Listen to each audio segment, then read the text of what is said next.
it say, did you know? Did you know? So turn to Mark chapter 4. Mark chapter 4, verse 39. Mark 4, verse 39 says, And he arose and rebuked the wind, and said unto the sea, Peace, be still. And the wind ceased, and there was a great calm. Now, this is what I thought, and I told Eric this. It is interesting that Jesus rebuked the wind. The majority of the time that Jesus rebukes something is always the devil. He's always rebuking Satan. But the word rebuke is used here, and it's against the wind. And then Satan is prince of the air, so he's kind of rebuking Satan. But you notice he didn't rebuke the sea. He just told it, peace, be still. So what do you think? Yeah, it's interesting that when man was made, it says in Genesis 2 that God breathed into his nostrils the breath of life, and man became a living soul. So the spirit within us that makes us a living soul is equated to a wind or to breath. And that's the life, the spirit in us is like wind or breath. And so, yeah, you've got Satan as the prince of the power of the air, and so he rebuked the wind. It's like he's rebuking Satan. Yep. And then he says to the sea, peace, be still. He doesn't rebuke the sea like he did with the wind. And today you do the peace, be still with a gun. That's your peacemaker. Yeah. You make peace with that. But he just spoke it. Yeah. He had power. Jesus didn't need a gun. He had power. He just said, peace, be still. He stilled that sea. Yeah. The second one is Mark 4:37. And this goes right along with it. Same story, Mark 4:37. And there arose a great storm of wind, and the waves beat into the ship, so that it was now full. And I made a note to myself, and I said, Satan's realm is the sea. And Satan had been trying to kill Jesus for the longest time. Well, Jesus was in this boat, which was in the sea.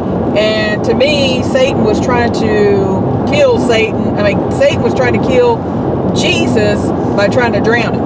Yep, trying to drown him. Yeah, it's interesting. There are at least two different times in the Gospels where Jesus is asleep in a boat, and then the waves come crashing in, and the waters, and the disciples think they're going to drown. It's to that point, and that's really a type of Jesus really showing them that even though Satan seems like he's winning the victory, that God has everything under control. Because when that happens there, the very next verse, verse 40, he said unto them, Why are you so fearful? How is it that ye have no faith? Jesus is able to sleep when the boat's full of water. Like, why are you afraid, disciples? Don't you know that that God is Lord over Satan and over his realm? So God will take care of it for you. All right. You want to do the next one? Oh, all right. Never mind. Hey, don't turn this video off. Keep going. Don't pause it. Don't X out of it. We got 2 more to go. 2 more to go. All right. Woo. Goodness. All right. Mark chapter 3, verse 6. Mark 3, verse 6. And the Pharisees went forth, and straightway took counsel with the Herodians against him, how they might destroy him. I wrote a note in saying, when Jesus was a baby, Herod tried to kill Jesus. And I thought it was interesting that the Herodians, which I said, what was it, an offshoot or a sect of Herod? What did you call it? Yeah, it was, in Matthew 2, when the wise men come, they come to King Herod, and they say, where is he that is born king of the Jews?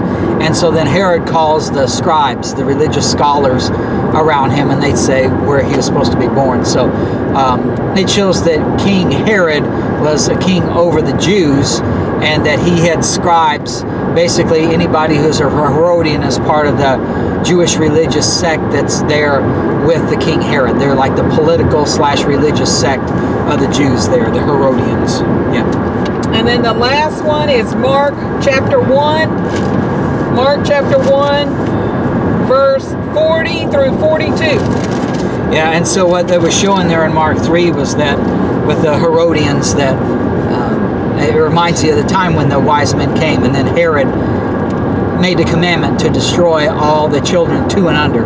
So even back then, he was trying to destroy Jesus, keep him away from the cross. So you see Satan trying to destroy him when he was a baby, also just trying to destroy him in the sea there in Mark chapter 4. And then the next one you've got is Mark 1:40 verses through 42. Yes. Mark 1:40 through 42. And there came a leper to him, beseeching him, and kneeling down to him, and saying unto him, If thou wilt, thou canst make me clean. And Jesus, moved with compassion, put forth his hand, and touched him, and saith unto him, I will, be thou clean. And as soon as he had spoken, immediately the leprosy departed from him, and he was cleansed. Now, I made a note that in the Mosaic law, that if someone was a leper, then the Mosaic law stated that you were not supposed to touch anything of that leper had, whether it be clothing, their home, whatever, and that if you had leprosy, I mean, you pretty much if you touch a leper, you had to be seen by the priest, because they were supposed to evaluate you to see if whether or not if the leprosy was getting worse or if it was going away. And I thought it was funny that Pharisees were right there when Jesus actually touched him.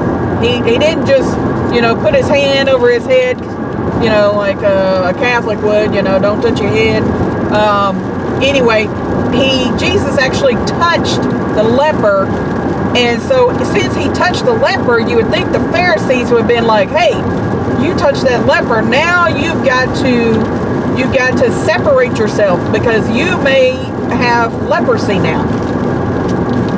Yeah, there's a whole chapter in the book of Leviticus that tells you how to deal with lepers, but yet here it is, he's in their synagogues, because Mark 1:39 says he preached in their synagogues throughout all Galilee and cast out devils, and there came a leper to him. So, you've got the religious leaders around there. So what it shows you is either they're unfamiliar with the Levitical law about leprosy, or they just didn't care. Maybe they wanted Jesus to die or get leprosy and die there too, and maybe that's why they allowed it. So, all right, that's it.